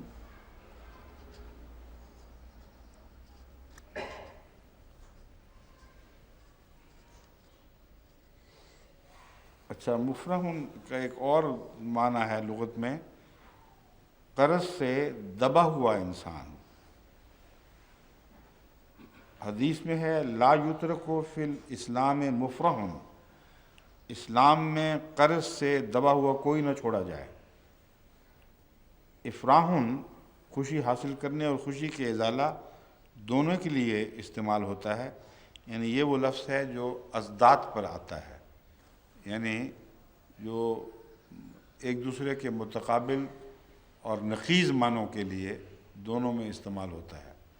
کئی عربی الفاظ ایسے ہیں جو اس طرح دورے معنی رکھتے ہیں، جو ایک دوسرے کی ضد ہوتے ہیں، لیکن موقع اور محل بتاتا ہے کہ کیا ہے۔ تو مفرح سے مراد یہ ہے جس کی ساری خوشیاں چھین لی گئی ہوں، جس کو معمولی عارضی خوشی بھی نصیب نہ رہی ہو، اور وہ شخص جو قرضوں میں دب جاتا ہے، اس کا نقشہ مفرح کے طور پر حدیث میں ملتا ہے کہ مفرح کو اس طرح اپنے حال پر نہ چھوڑ دو کہ وہ ان بوجھوں تلے دب کر ہلاک ہو جائے۔ اس کا یہ مطلب نہیں ہے کہ اس کے بوجھ اتارے جائیں اور اس کے قرض ادا کیے جائیں۔ بعض لوگوں کا خیال ہے اس حدیث سے متعلق میں کہ اسلام نے ذمہ داری لے لی ہے کہ ہر مفرح کا بوجھ اتار دیا جائے۔ اگر یہ ہو تو ایک غلط جو رجحان ہے بعض لوگوں میں کہ تجارت کے نام پر اپنی خوش فہمی سے قرضے اٹھا لیتے ہیں، جائیدادیں برباد کر بیٹھتے ہیں، اور پھر بھی وہ قرضوں کے تمار اترتے نہیں۔ اگر یہ معنی ہوں کہ اسلام میں ان کے متعلق انشورنس ہے ایک کہ لازم ان کے سارے قرضے اتارے جائیں گے، تو اسلامی سوسائٹی میں تجارت برباد ہو کے رہ جائے گی، اور تجارتی ذمہ داریوں کا کلیتاً فقدان ہو جائے گا۔ اس لیے یہ مراد نہیں ہے، مراد یہ ہے کہ وہ لوگ جو قرضوں سے ایسے دب گئے ہوں کہ ان کی خوشیاں سب برباد ہو چکی ہوں، ان کے پاس تو اپنا روزمرہ کھانے کا بھی کوئی انتظام نہیں ہو سکتا، اور نہ ان سے کوئی تجارت کرے گا، نہ ان پر کوئی اعتماد کرے گا۔ ایسے لوگوں کو اپنے حال پر ریک چھوڑ کر ان کو برباد نہ کرو، بلکہ ان کا سہارا بنو، کچھ نہ کچھ ان کو روزمرہ کی زندگی کا گزارا ہونا چاہیے۔ میں اس کا یہ مطلب لیتا ہوں، مگر یہ ضمنی بات تھی، اصل لفظ فرح کی طرف اشارہ، فرح کے ایک معنی کی طرف اشارہ کرنا تھا کہ فرح کا ایک معنی اس کے برعکس بھی ہے۔ وہ شخص اگر مفرح کہا جائے تو مراد ہے جس کی تمام خوشیاں چھینی جا چکی ہوں، اور خصوصاً مقروض کے تعلق میں جو بے انتہا زیر بار آ گیا ہو، یہ لفظ استعمال ہوتا ہے۔ مفازتن، الفوز کے تو معنی ہیں سلامتی کے، کامیابی کے، عظیم کامیابی کو لیے بھی فوز کا لفظ استعمال ہوتا ہے۔ ذالک هو الفوز الکبیر، اور کبیر کے لفظ نے مزید کامیابی کے مضمون کو اور روشن کر دیا، اجلا کر دیا ہے۔ ذالک هو الفوز المبین قرآن کریم میں آتا ہے۔ اولئک هم الفائزون۔ المفازت قیل سمیت تفاوتاً للفوز وسمیت بذلك اذا وصل بها الى الفوز فان الفقر كما يكون سببا للهلاك فقد يكون سببا للفوز۔ المفازت کہتے ہیں کہ یہ نام تفاول کے طور پر دیا گیا ہے، اور نام دیے جانے کی وجہ یہ ہے کہ اس کو عبور کر کے ہی کامیابی ہوتی ہے۔ کس کو عبور کر کے؟ المفازہ، لفظ مفازہ صحرا کو کہتے ہیں۔ تو کہتے ہیں کہ دراصل اس کے معنوں میں جو اہل لغت بحث کر رہے ہیں کہ بنیادی معنی صحرا کا پایا جاتا ہے۔ تو المفازہ سے مراد یہ ہے کہ ایک ایسے ابتلا میں جو مہلک ثابت ہو سکتا تھا، ایک انسان نے عبور حاصل کر لیا، کامیابی سے اس میں سے گزر گیا، بہت بڑی کامیابی ہے کہ صحرا پار کر گیا، یعنی دنیا کی کوئی ہلاکت اس پر غالب نہ آ سکی۔ تو عام طور پر فوز کا لفظ قرآن کریم میں جہاں جہاں استعمال ہوا ہے، پس منظر میں یہ معنی پائے جاتے ہیں کہ لوگ تو ان کو ہلاک کرنے کی کوشش کرتے ہیں، لیکن اللہ تعالیٰ ان کو بڑی کامیابیاں عطا فرماتا ہے، اور وہ ہلاکت سے برعکس معنی لے کر نکلتے ہیں، یعنی ہلاک ہونے کی بجائے ہمیشہ کی زندگی پا جاتے ہیں۔ بس انہی معنوں میں وہ صحابی جن کو نیزے سے چھیدا جا رہا تھا، ان کے منہ سے یہ کلمہ نکلا تھا، فزت برب الکعبہ، کہ رب کعبہ کی قسم میں کامیاب ہو گیا۔ تو بظاہر ہلاکت نے ان کو مغلوب کیا ہے دیکھنے والوں کی نظر میں، لیکن وہ جانتے تھے کہ اس صحرا سے میں کامیابی سے گزرا ہوں، اور خدا کی نظر میں اپنا اجر ضرور پاؤں گا، اور جو خدا کی راہ میں قربان ہو وہ سب سے بڑی کامیابی ہے۔ تو یہاں آ کر اس معنوں میں وہ صحرا اور کامیابی کے دونوں معنی اکٹھے ہو جاتے ہیں۔ چنانچہ بعض جگہ وہ کہتے ہیں فوز الرجل اذا ہلک، یہ معنی بھی آتے ہیں۔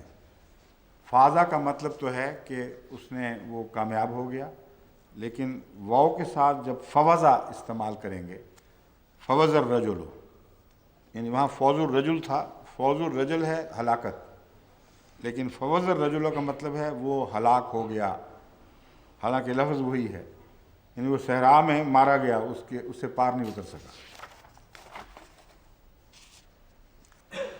تو یہ معنی ہیں کہ یہ خمان نہ کر کہ وہ مفازت، عذاب سے مفازت حاصل کر لیں گے۔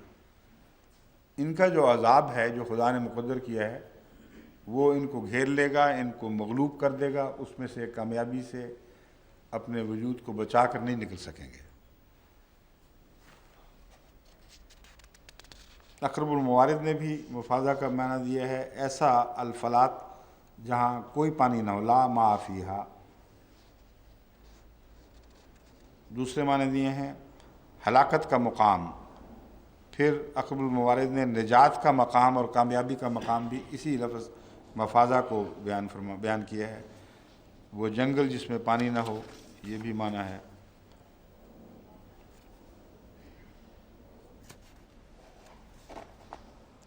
اصل میں یہ جو متضاد معنوں کا مضمون ہے، یہ اصل کو نہ سمجھنے سے دماغ میں آتا ہے، ورنہ متضاد نہیں ہے۔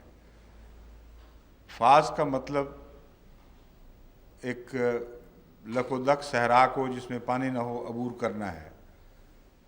جو مارے جائیں گے وہ فوزہ کے طور پر آئیں گے، جو بیچ میں ہلاک ہو گئے، کامیاب نہ ہو سکے، اور جو پار اتر گئے وہ فازہ کے لفظ کے تابع بیان ہوں گے۔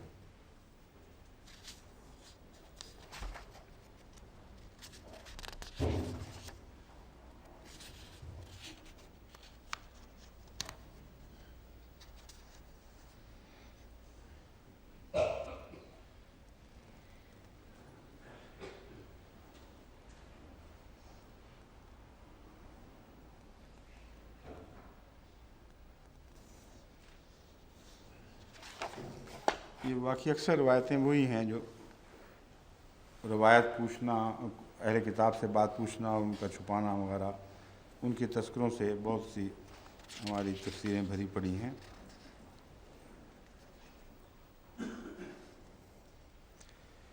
اور جہاں تک کیا ہو رہا تھا جس کی طرف اشارہ ہے، نزول کا ذکر ہے، جہاں تک جو شان نزول بیان کرنے والے لکھتے ہیں کہ یہ آیت بعض منافقین کے بارے میں نازل ہوئی ہے۔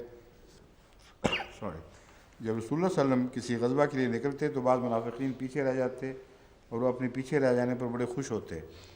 جب رسول اللہ صلی اللہ علیہ وسلم واپس آتے تو عذر پیش کرتے اور حلف اٹھاتے، اور پھر بِأَن يُحْمَدُوا بِمَا لَمْ يَفْعَلُوا، اور یہ بھی چاہتے کہ جو کچھ انہوں نے کیا ہے نہیں کیا اس کی تعریف کی جائے۔ یہ بے تعلق باتیں ہیں ساری۔ قرآن کریم کا مضمون بالکل واضح اور روشن ہے۔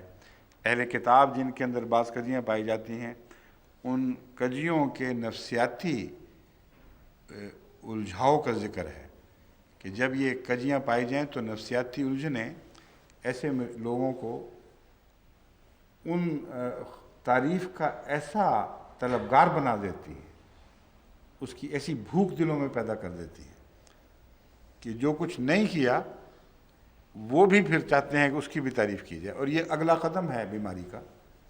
پہلے ہر بات جو کی ہے اس پہ شیخی بھگارنا کہ بہت اچھا کام کر دیا، پھر آخر میں جو نہیں کیا اس کی بھی مل جائے ساتھ تعریف تو کیا حرج ہے۔ تو یہ ایک نفسیاتی مضمون ہے جس کا کسی وقتی کردار سے کوئی تعلق نہیں، ایک دائمی مستقل مضمون ہے جس کو قرآن کریم بیان فرماتا ہے۔ لیکن دوسرے اکثر مفسرین کہتے ہیں کہ منافقین سے کوئی تعلق نہیں تھا اس آیت کا۔ قال کثیر من المفسرین نزلت فی احبار الیہود، یہ یہود کے جو علماء تھے بڑے بڑے ان کا ذکر چل رہا ہے، انہی کے تعلق میں آئی ہے۔ حضرت امام راضی بیان کرتے ہیں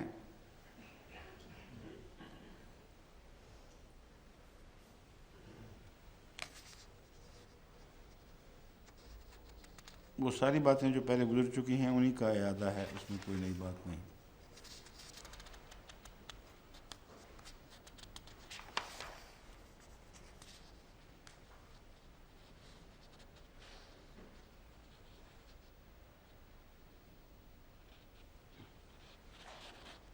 امام راضی کہتے ہیں کہ بعض لوگوں نے اس کو الذین اشرکوا کی طرف اشارہ سمجھا ہے جو اس سے پہلے ذکر گزر چکا ہے، اور بعض مفسرین نے الذین یفرحون سے مراد یہود لیے ہیں جو تورات میں تحریف کرتے تھے۔ یہ تو بالکل ظاہر ہے، بالکل جن کا ذکر چل رہا ہے انہی کے ساتھ گہرا تعلق ہے اور انہی کی عادات ہیں جو قطعی طور پر تاریخی لحاظ سے ثابت ہیں۔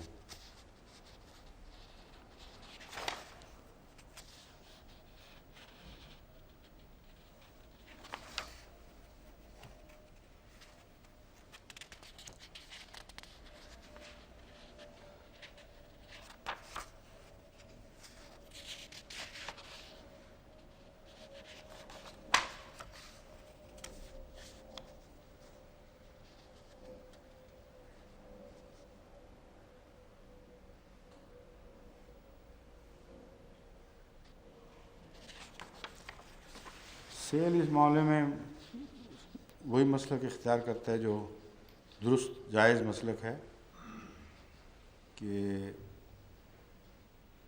حق کا یہ اخفاء جو یہود کی طرف سے ہوا کرتا تھا وہ اس آیت کی شان نزول ہے۔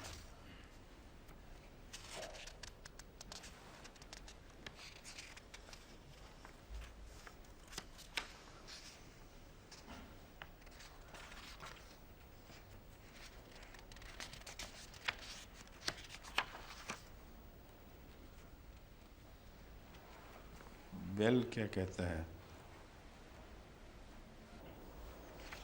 ضرور نہیں، ریونگ سی ہیں، اس کی کوئی ضرورت نہیں۔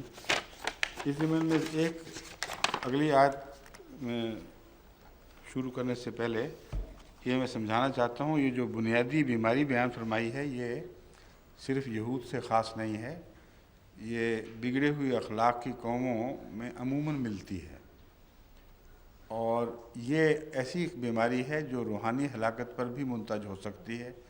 اس لیے جماعت احمدیہ کو اپنے ہاں اس پر نظر رکھنی چاہیے، جہاں جہاں یہ عادتیں پائی جائیں ان کی پوری طرح بیخ کنی کی کوشش کرنی چاہیے۔ ایک تو یہ بات کہ ہر شخص، ایسے لوگ ہمیں ہر جگہ ملتے ہیں، بچپن سے وقار عمل میں بھی میں نے دیکھا ہے، باہر کے کاموں میں بھی دیکھا ہے کہ اپنے کام پر خصوصیت سے فخر کرنا اور نمایاں طور پر اس کو اٹھانا، گویا کہ اس ساری خدمت میں مرکزی نقطہ ایک شخص بنا ہوا ہے اور اسی کے زور پر سارے کام چل رہے ہیں۔ یہ جو عادت ہے یہ اچھی نہیں ہے، کیونکہ خدمت دین میں جو بھی زیادہ خدمت کی توفیق پا رہا ہے اس پر اللہ کا فضل ہو رہا ہے، اور وہ خدا کے زیر احسان ہے، نہ کہ دین اس کے زیر احسان ہے۔ اس لیے حمد کا مضمون تو چلتا ہے وہاں کہ ایسا انسان اللہ کی حمد کرے، اور اللہ کی حمد ہی کا مقام ہے۔ جو اپنی حمد کرتے ہیں وہ جھوٹے ہیں، اور وہی ان کی حمد کے سارے مضمون کو جھوٹا کر دیتی ہے۔ بات وہاں جو غلطی یہ کرتے ہیں کہ جب خدا کی فضل سے کسی خاص خدمت کی توفیق پاتے ہیں، کوئی اچھی بات لے کے آتے ہیں، تو خدا کی حمد کی بجائے اپنے نفس کی تعریف کی طرف توجہ مائل ہوتی ہے۔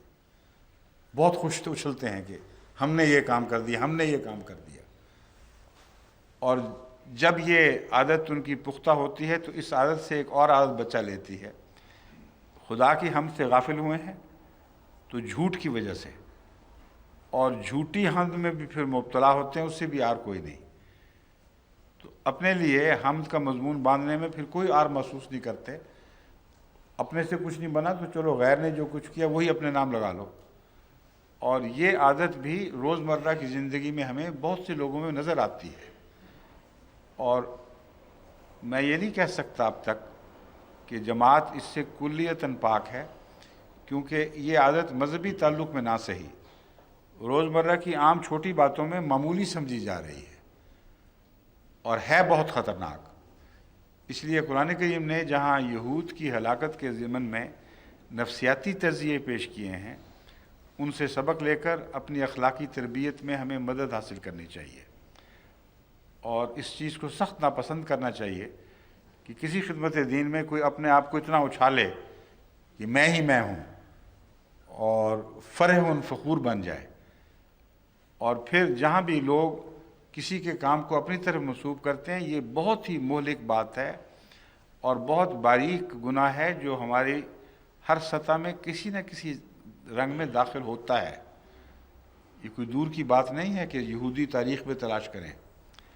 یہاں تک ہوتا ہے بعض دفعہ کہ مجھے ایک رپورٹ ملتی ہے کہ ہم وہاں گئے اور وہاں یہ رابطے قائم کیے اور اللہ کے فضل سے بہت نیک اثر پڑا، اور مجھے شک پڑتا ہے کہ وہ رابطے کروانے والے کا نام نہیں ہے اس میں، اور جب میں تحقیق کرتا ہوں تو پتہ چلتا ہے کہ واقعتاً ایک ایسا مخلص غیر معروف سا انسان بھی تھا جو دراصل ذمہ دار ہے اس کامیابی کا۔ اگر اس کا نام لے دیں تو وہ سمجھتے ہیں کہ ہماری تعریف تو ختم ہو گئی، ملے تو ہم تھے، اثر تو ہم نے ڈالے ہیں۔ یہ کیا چیز ہے، اس نے تو صرف ایک واسطہ بن کے وہاں تک رسائی کرائی تھی۔ یہ وہی بیماری ہے جس کا ذکر قرآن کریم میں ملتا ہے۔ اس لیے مفازہ اس معاملے میں بھی نہ سمجھیں اپنے آپ کو کہ ہم ان امتحانوں سے کامیابی سے گزر گئے ہیں۔ یہ امتحان روزمرہ ہمارے سامنے ایسے صحرا لے کے آتے ہیں جن میں سے بہت سے آدمی کامیابی سے نہیں گزرتے، اور رپورٹوں میں تو بالکل صاف دکھائی دیتے ہیں۔ اگرچہ افطرا کی حد تک معاملہ نہیں پہنچا، جھوٹ بول کے نہیں کہتے، مگر کتمان کے ذریعے وہ فائدہ اٹھاتے ہیں۔ جن لوگوں کی جو خوبی ہو، جنہوں نے خدمت کی ہے، ان کو نمایاں کرنا یہ ایک بہت ہی اہم کام ہے، اور ان کے لیے دعا کی تحریک کرنا۔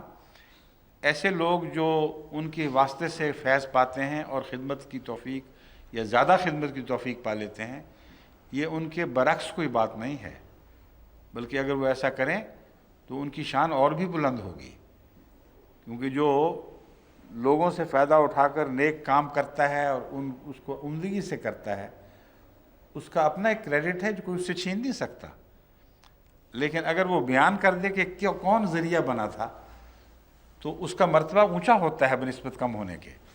یہ بھی ان کی نادانی ہے جو اس بات کو سمجھتے نہیں۔ بس اگر حمد کا شوق ہے تو سچی حمد مہیا ہو سکتی ہے۔ قرآن کریم نے سچی حمد کے ذریعے ہمارے سامنے رکھے ہوئے ہیں۔ ہمارے بعض ہمارے امراء ہیں ماشاءاللہ، وہ رپورٹ کر دیتے ہیں تو بڑی دیانتداری سے تفصیل سے کہتے ہیں فلاں شخص نے خدمت کی، اس کو نہ بھولیں، فلاں نے یہ خدمت کی، فلاں نے یہ خدمت کی۔ ان میں جو میں نے رپورٹیں پڑھی تھیں مثلا کل جمعے میں، ان میں ہمارے ہبت النور صاحب بھی کبھی نہیں چھپاتے اس کا نام، جو زیادہ اس کا اجر کا مستحق دکھائی دیتا ہے ان کو، جو زیادہ قابل تعریف دکھائی دیتا ہے کہ فلاں نے بھی یہ کام کیا، فلاں نے بھی یہ کام کیا۔ ہمارے ناروے کے امیر صاحب جو رپورٹیں بھیجتے ہیں ان میں بھی لازماً ذکر کرتے ہیں کون کون لوگ اصل خدمت کرنے والے ہیں۔ اور بعض جگہ مکسڈ ہے معاملہ، مختلف لوگ اپنے اپنے رنگ میں کرتے ہیں۔ ہمارے جرمنی سے بھی مختلف قسم کی رپورٹیں آتی ہیں۔ امیر صاحب نے تو کبھی بھی لوگوں کی خدمت کو بغیر ان کا ذکر کیے اپنے نام نہیں لگایا، کبھی ایک واقعہ بھی نہیں ہوا۔ لیکن بعض کرندے جو براہ راست رپورٹیں بھیجتے ہیں وہ اس بیماری میں مبتلا ہوتے ہیں، اور کچھ معمولی کچھ زائد، لیکن ان کے لیے میں فکر مند ضرور ہو جاتا ہوں۔ تو میں نام لیے بغیر آپ جماعت کو عمومی نصیحت کرتا ہوں کہ یہود کے قصے جب وہ پڑھتے ہیں تاریخ میں تو یہ وہ کوئی ایسے قصے نہیں ہیں جو قرآن کریم نے صرف سابقہ تاریخی حوالے سے بیان کیے ہیں۔ قرآن کریم فطرت کی کتاب ہے، اور قرآن کریم کی گواہیاں انسانی فطرت میں ثبت ہیں، اور تاریخی حوالے ملے نہ ملیں، انسان کی فطرت زندہ گواہ ہے کہ یہ سچا کلام ہے، اور اسی طرح ہوا کرتا ہے۔ بس جو ہوتا تھا وہ اب بھی ہوتا ہے، مجرموں میں کھل کر سامنے آ جاتا ہے جو ان کو ہلاک کر دیتا ہے، یعنی یہ طریق۔ اور وہ لوگ جو خدا کے فضل سے بچے ہوئے ہیں ان کے اندر بیماریوں کے جراثیم پیدا ہو جاتے ہیں۔ جراثیم کی موجودگی پر مطمئن رہنا کہ ابھی ان کی انکیوبیشن مکمل نہیں ہوئی اور پوری طرح ہلاکت کے منزل تک ہمیں نہیں لے کے گئے، یہ بہت ہی غفلت کا طریق ہے اور خوش فہمی ہے کہ ہم بچے ہوئے ہیں۔ ہلاکت کے جراثیم جس قسم کے میں بیان کر رہا ہوں یہ آگے پھر پرورش پاتے ہیں، اولاد میں منتقل ہوتے ہیں۔ ان لوگوں کے، ان خدمت کرنے والوں کے تابع جو لوگ ہیں ان میں یہ عادتیں چل پڑتی ہیں، اور یہ وہ بچے ہیں جراثیم کے جو بڑی تیزی سے آگے بچے دیتے چلے جاتے ہیں۔ اور اگر آپ کو پتہ ہو کہ جراثیم کس رفتار سے بڑھتے ہیں تو ڈر کے مارے آپ کی جان نکل جائے۔ اللہ تعالیٰ نے ان کو روکنے کے انتظام کر رکھے ہیں، اگر وہ نہ ہوں تو انسانی جسم 100% مکمل طور پر جراثیم کے قبضے میں چلا جائے۔ تو اس لیے نہی عن المنکر کا مضمون اور امر بالمعروف کا مضمون ہماری مستقل زندگی اور صحت مند زندگی کی ایک ضمانت ہے، اس سے غافل ہوں گے تو مار کھائیں گے۔ بس اس لحاظ سے میں اپنا فرض یہ ادا کرتا ہوں کہ ہمارے اندر یہی جراثیم اس لیے موجود ہیں کہ سارے انسانوں میں موجود ہیں، کہیں غالب آ چکے ہیں، کہیں مغلوب ہیں ابھی تک، کہیں انکیوبیٹ کر رہے ہیں، اور جہاں یہ متحرک ہو گئے ہیں، انکیوبیٹ کر رہے ہیں، وہاں غیر معمولی توجہ کی ضرورت ہے۔ ہمارے نظام تربیت کو ان باتوں کا خیال رکھنا چاہیے تاکہ یہ بیماریاں جماعت احمدیہ کے صحت مند وجود میں نشو و نما ہی نہ پا سکیں بلکہ اکھیڑ کر باہر پھینک دی جائیں، تاکہ آئندہ نسلیں ہم سے صحت مند عادات سیکھیں اور آئندہ آنے والی نسلوں کو بھی صحت مند عادات عطا کریں۔ یہ وہ آخری پیغام تھا جس پر میں اس درس کو ختم کرتا ہوں، کیونکہ میرے نزدیک محض علمی بحثیں کر لینا قرآن کریم کے اعلیٰ مقاصد کو پورا نہیں کرتا۔ وہ تربیتی پیغامات جو قرآن کریم کے اس تاریخی بحث میں شامل ہیں وہ اصل مرکزی نقطہ ہیں اور ہمیں ان سے استفادہ کرنا چاہیے۔ السلام علیکم ورحمۃ اللہ۔